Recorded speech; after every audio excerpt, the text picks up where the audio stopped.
নমস্কার, আমার নাম প্রতীকৃত মণ্ডল। গপে টপে জানাই আপনাদের স্বাগতম। আজ আপনারা শুনবেন বিশিষ্ট সাহিত্যিক সত্যজিৎ রায়ের লেখা গোয়েন্দা চরিত্রে আমাদের সবার প্রিয় ফেলুদার প্রথম গল্প ফেলুদার গোয়েন্দাগিরি। তো আসুন শুরু করা যাক আজকের গল্প ফেলুদার গোয়েন্দাগিরি প্রথম পর্ব।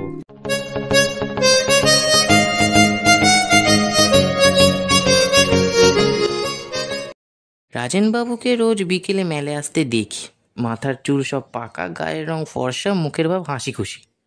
পুরনো নেপালি আর তিব্বতী জিনিসের যে দোকানটা আছে সেটাই কিছুক্ষণ কাটিয়ে বাইরে এসে বেঞ্চিতে আধ ঘন্টা মতো বসে সন্ধে হব হলে জলপাহাড়ে বাড়ি ফিরে যান। আমি আবার একদিন ওর পিছন পিছন গিয়ে ওর বাড়িটাও দেখে এসেছি। গেটের কাছাকাছি যখন পৌঁছেছি হঠাৎ আমার দিকে ফিরে জিজ্ঞেস করলেন, কে হে তুমি, আমার পিছন নিয়েছো? আমি বললাম, আমার নাম তপেশ রঞ্জন বোস। তবে এই নাও লজেন জুস, বলে পকেট থেকে সত্যি একটা লেমন ড্রপ বার করে আমায় দিলেন, আর দিয়ে বললেন, একদিন সকাল সকাল এসো আমার বাড়িতে, অনেক মুখোশ আছে দেখাবো। সেই রাজেনবাবুর যে এমন বিপদ ঘটতে পারে তা কেউ বিশ্বাস করবে? ফেলুদাকে কথাটা বলতেই সে খ্যাঁক করে উঠল। পাকামো করিস না, কার কিভাবে বিপদ ঘটবে কি ঘটবে না সেটা কি মানুষকে দেখলে বোঝা যায়? আমি দোস্তুর মতো রেগে গেলাম। বারে, রাজেনবাবু তো ভালো লোক, সেটা বুঝি দেখলে বোঝা যায় না? তুমি তো তাকে দেখোইনি। দার্জিলিংয়ে এসে অবধি তো তুমি বাড়ির থেকেই বেরোওনি। রাজেনবাবু নেপালি বস্তিতে গিয়ে গরিবদের কত সেবা করেছেন জানো? আচ্ছা বেশ বেশ, এখন বিপদটা কি তাই শুনি। আর তুই কচি খোকা, তুই বিপদের কথা জানলি কি করে? কচি খোকা আমি মোটেই নয়, কারণ আমার বয়স 13.5 আর ফেলুদার বয়স আমার ঠিক ডবল। সত্যি বলতে কি, ব্যাপারটা আমার জানার কথা নয়। মেলে বেঞ্চিতে বসেছিলাম, আজ রবিবার ব্যান্ড বাজবে তাই শুনবো বলে। আমার পাশে বসেছিলেন তিনকড়িবাবু, যিনি রাজেনবাবুর ঘর ভাড়া নিয়ে দার্জিলিংয়ে গরমের ছুটি কাটাতে এসেছেন। তিনকড়িবাবু আনন্দবাজার পড়ছিলেন, আর আমি কোনো রকমে উকিঝুঁকি মেরে ফুটবলের খবরটা দেখার চেষ্টা করছিলাম। এমন সময় হাঁপাতে হাঁপাতে ফ্যাকাশে মুখ করে রাজবাবু এসে ধপ করে তিনকড়িবাবুর পাশে বসে গায়ের চাদরটা দিয়ে কপালের ঘাম মুছতে লাগলেন। কি হলো, চড়াই উঠে এলেন নাকি? কাগজ বন্ধ করে বললেন তিনকড়িবাবু। রাজেনবাবু গলা নামিয়ে বললেন, আরে না মশাই, এক ইনক্রেডিবল ব্যাপার।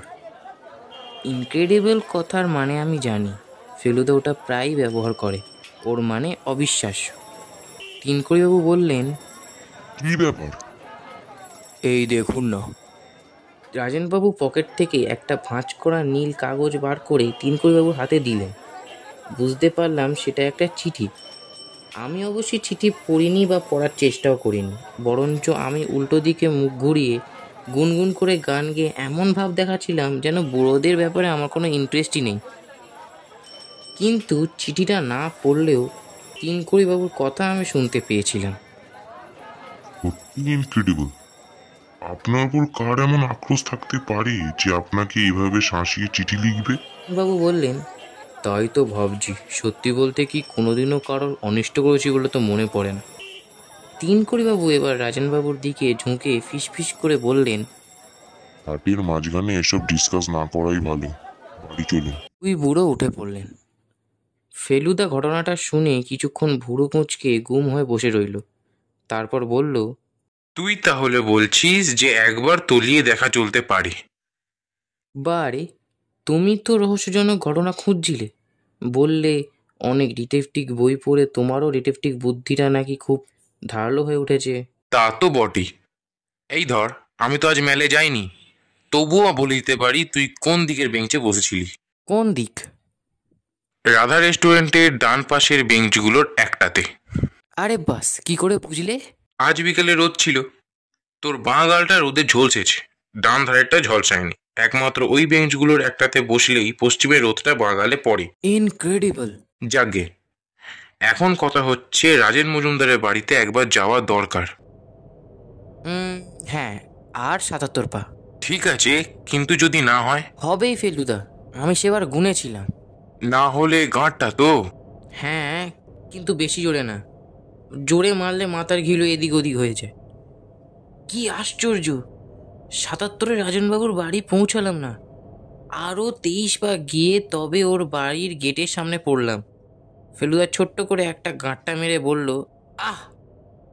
আগের বার ফেরার সময় গুনেছিলি না আসার সময়? ফেরার সময়। ইডিয়েট! ফেরার সময় তো ঢালে নামতে হয়। তুই নিশ্চয়ই ধাই ধাই করে বড় বড় স্টেপস ফেলেছিলি। তা হবে। নিশ্চয়ই তাই। আর তাই স্টেপ সেবার কম হয়েছিল, এবার বেশি হয়েছে। জোয়ান বয়সে ঢালু নামতে মানুষ বড় বড় পা ফেলে, দৌড়ানোর মতো। আর বুড়ো হলে ঢালুর বেলা ব্রেক কষে কষে ছোট ছোট পা ফেলতে হয়, তা না হলে মুখ থুবড়ে পড়ে। ফেলুদা এগিয়ে কলিং বেল টিপল।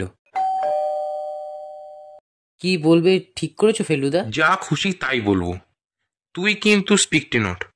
যতক্ষণ থাকবি এ বাড়িতে একটি কথাও বলবি না। কিছু জিজ্ঞেস করলেও না? Shut up! একটা নেপালি চাকর এসে দরজা খুলে দিল। আন্দার আইয়ে। বৈঠকখানায় ঢুকলাম। বেশ সুন্দর পুরনো প্যাটার্নের কাঠের বাড়ি। শুনেছি রাজনবাবু 10 বছর হলো রিটায়ার করে দার্জিলিংয়ে আছেন। কলকাতায় বেশ নাম করা উকিল ছিলেন। চেয়ার টেবিল যা আছে ঘরে সব বেতের। যেটা সবচেয়ে বেশি চোখে পড়ার সেটা হচ্ছে চারিদিকে দেওয়ালে টাঙানো সব অদ্ভুত দাঁত খিঁচানো চোখ রাঙানো মুখোশের শাড়ি। আর আছে পুরনো ঢাল, তলোয়ার, ভোজালি, থালা, ফুলদানি এইসব। কাপড়ের উপর রং করা বুদ্ধের ছবিও আছে। কত পুরনো কে জানে, কিন্তু তাতে যে সোনালি রংটা আছে সেটা এখনো ঝলমল করছে।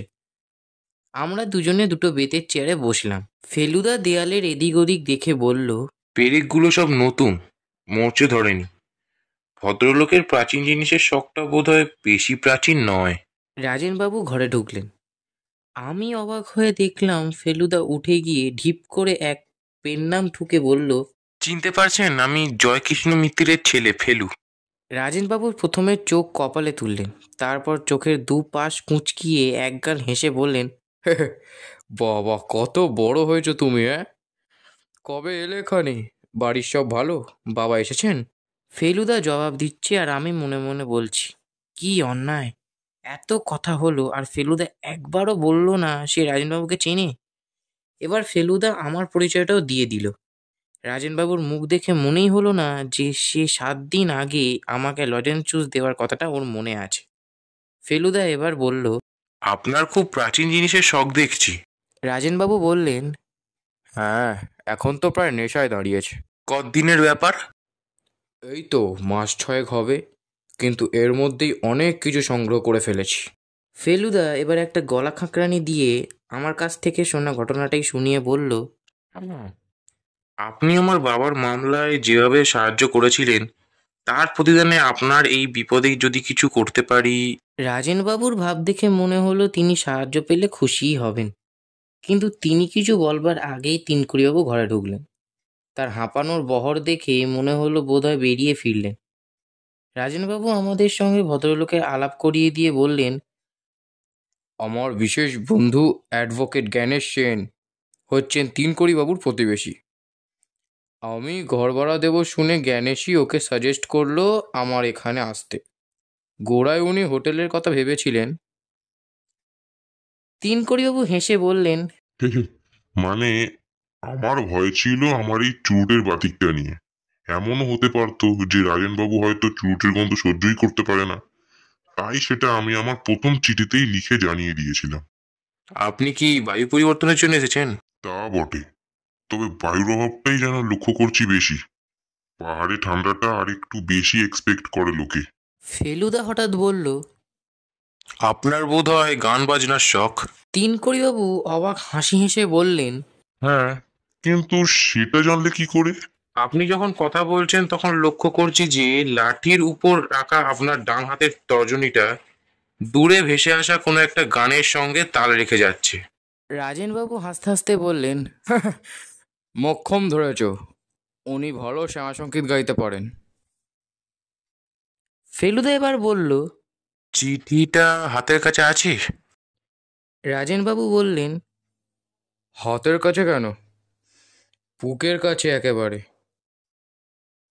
রাজেনবাবু কোটের পুক পকেট থেকে চিঠিটা বার করে ফেলুদাকে দিলেন। এইবার সেটা দেখার সুযোগ পেলাম। হাতে লেখা চিঠি নয়, নানান জায়গা থেকে ছাপা বাংলা কথা কেটে কেটে আঠা দিয়ে জুড়ে চিঠিটা লেখা হয়েছে। যা লেখা হয়েছে তাই হলো এই: তোমার অন্যায়ের শাস্তি ভোগ করতে প্রস্তুত হও। ফেলুদা বলল, এই চিঠি কি ডাকে এসেছে? রাজেনবাবু বললেন, হ্যাঁ, লোকাল ডাক বলা বাহুল্য। দুঃখের বিষয় খামটা ফেলে দিয়েছি। দার্জিলিংয়েরই পোস্টমার্ক ছিল, ঠিকানাটাও ছাপা বাংলার কথায় কেটে কেটে লেখা। আপনার কাউকে সন্দেহ হয়? কি আর বলবো বলো, কোনোদিন কারো প্রতি কোনো অন্যায় বা অবিচার করেছি বলে তো মনে পড়ে না। আপনার বাড়িতে যাতায়াত করেন এমন কয়েকজনের নাম করতে পারেন? খুব সহজ, আমি লোকজনের সঙ্গে মিশি কমই। ডাক্তার ফণি মিত্তির আসেন অসুখ বিসুখ হলে। কেমন লোক বলে মনে হয়? ডক্টর হিসেবে বোধহয় সাধারণ স্তরের, তবে তাতে আমার কিছু এসে যায় না, কারণ আমার ব্যারামও সাধারণ। সর্দি জ্বর ছাড়া কিছুই হয়নি দার্জিলিংয়ে এসে অবধি, তাই ভালো ডাক্তারের প্রয়োজন হয় না।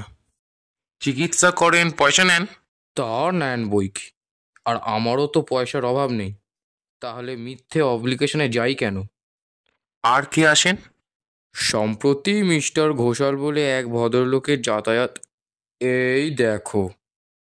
দরজার দিকে ফিরে দেখি একটি ফর্সা মাঝারি হাইটে স্যুট পরা ভদ্রলোক হাসি মুখে ঘরে ঢুকলেন। আমার নাম শুনলাম বলে মনে হলো যেন। রাজেনবাবু বললেন, এই মাত্র আপনার নাম করা হয়েছে। আপনারও যে আমার মতো পুরনো জিনিসের শখ, সেটাই এই ছেলেটিকে বলতে যাচ্ছিলুম। আপনার সঙ্গে আলাপ করিয়ে দিই। নমস্কার টমস্কারের পর মিস্টার ঘোষাল, পুরো নাম অবনীমোহন ঘোষাল, রাজেনবাবুকে বললেন, আপনাকে আজ দোকানে দেখলুম না, তাই ভাবলুম একবার খোঁজ নিয়ে যাই। না, আজ শরীরটা ঠিক ভালো ছিল না। বুঝলাম রাজেনবাবু চিঠার কথা মিস্টার ঘোষালকে বলতে চান না। ফেলুদাও মিস্টার ঘোষাল আসার সঙ্গে সঙ্গেই চিঠিটা হাতের তেলোর মধ্যে লুকিয়ে ফেলেছে। ঘোষাল বললেন, আপনি ব্যস্ত থাকলে আজ বরং, আসলে আপনার ওই তিব্বতী ঘন্টাটা একবার দেখার ইচ্ছা ছিল। রাজেনবাবু বললেন, সে তো খুব সহজ ব্যাপার, হাতের কাছেই আছে। রাজেনবাবু ঘন্টা আনতে পাশের ঘরে চলে গেলেন। ফেলুদা ঘোষালকে জিজ্ঞেস করলেন, আপনি কি এখানেই থাকেন? ভদ্রলোক দেওয়াল থেকে একটা ভোজালি নামিয়ে সেটা দেখতে দেখতে বললেন, আমি কোনো এক জায়গায় বেশি দিন থাকি না। আমার ব্যবসার জন্য আমাকে প্রচুর ঘুরতে হয়। আমি কিউরিও সংগ্রহ করি। রাজেনবাবু ঘন্টাটা নিয়ে এলেন। দারুণ দেখতে জিনিসটা। নিচের অংশটা রূপোর তৈরি, হাতলটা তামার পেতর মেশানো, আর তার উপর লাল নীল সব পাথর বসানো। অবনীবাবু চোখ টোক কুঁচকে বেশ অনেকক্ষণ ধরে ঘন্টাটা এদিক ওদিক ঘুরিয়ে ফিরিয়ে দেখলেন। রাজেনবাবু বললেন, কি মনে হয়? সত্যিই দাম মেরেছেন, একেবারে খাঁটি পুরনো জিনিস। আপনি বললে আমার আর কোনো সন্দেহই থাকে না। দোকানদার বলে এটা নাকি একেবারে খোদ লামার প্রাসাদের জিনিস। কিছুই আশ্চর্য না। আপনি বোধহয় এটা হাতছাড়া করতে রাজি নন, মানে ভালো দাম পেলেও। রাজেনবাবু মিষ্টি করে হেসে ঘাড় নাড়তে নাড়তে বললেন, হ্যাঁ হ্যাঁ, ব্যাপারটা কি জানেন, শখের জিনিস ভালোবেসে কিনেছি, সেটাকে বেচে লাভ করব, এমনকি কেনা দরও বেচবো, এই ইচ্ছে আমার নেই। অবনীবাবু ঘন্টাটা ফিরিয়ে দিয়ে বললেন, আজ আসি, কাল আশা করি বেরোতে পারবেন একবার। "উম, ইচ্ছে তো আছে।"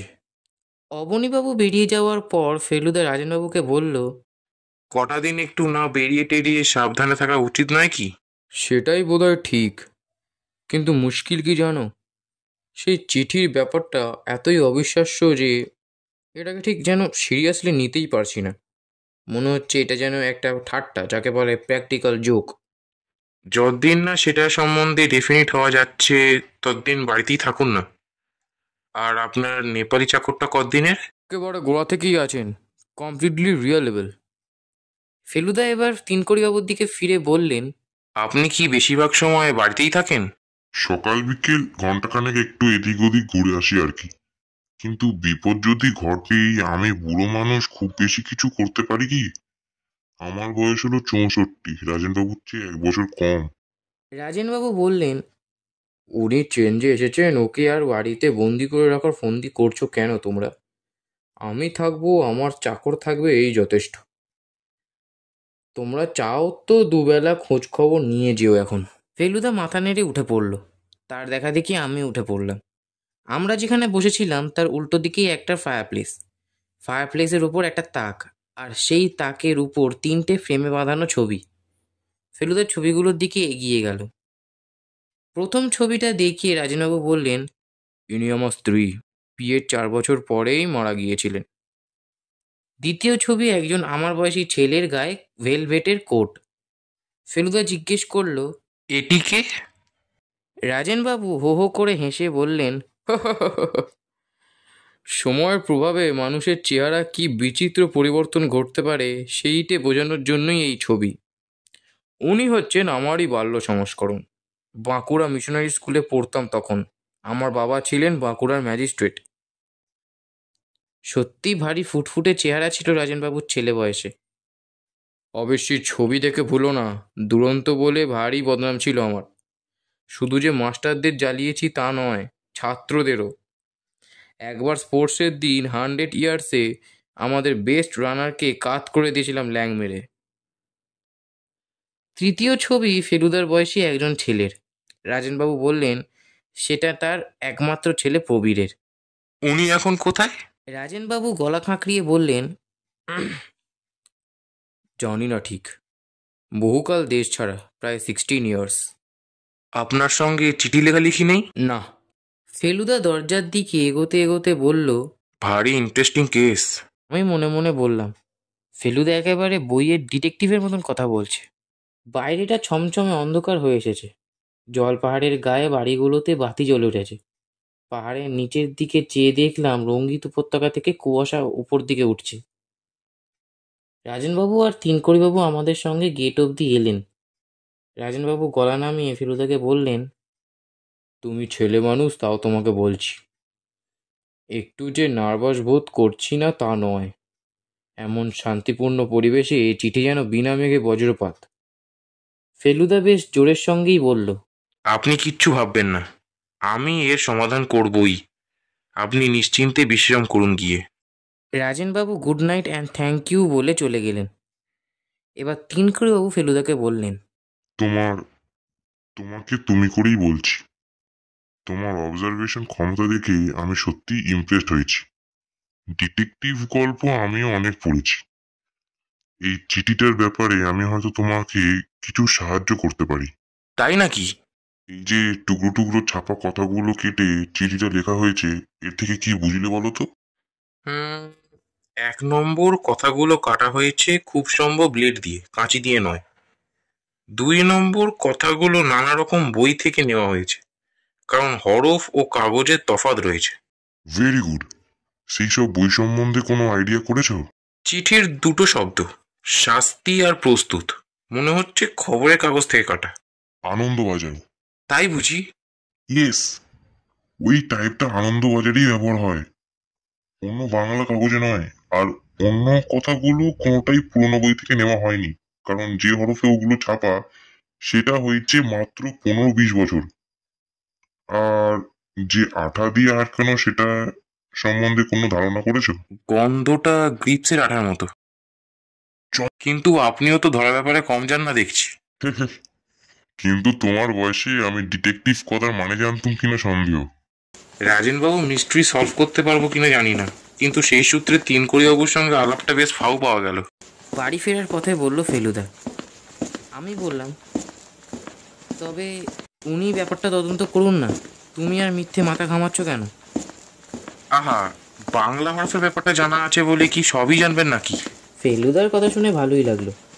ওর মতো বুদ্ধি আশা করি তিনকড়িবাবু নেই। মাঝে মাঝে ফোড়ন দিলে আপত্তি নেই, কিন্তু আসল কাজটা যেন ফেলুদাই করে। কাকে অপরাধী হলে মনে হয় ফেলুদা? অপরা কথাটা মাঝখানে ফেলুদার থেমে গেল। তার দৃষ্টি দেখলাম একজন লোককে ফলো করে পেছন দিকে ঘুরছে। লোকটাকে দেখলি? কই না তো, মুখ দেখিনি তো। ল্যাম্পের আলোটা পড়লো আর ঠিক মনে হলো।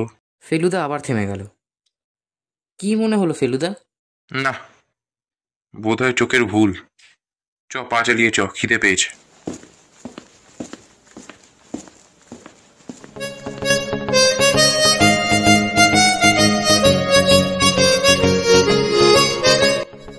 ফেলুদার গোয়েন্দাগিরির প্রথম পর্ব এখানেই শেষ হলো। আপনাদের কেমন লাগলো নিশ্চয়ই কমেন্ট করে জানাবেন। যদি ভালো লাগে একটা লাইক করবেন, আর এরকম নতুন নতুন গল্প পেতে গেলে চ্যানেলটাকে অবশ্যই সাবস্ক্রাইব করবেন।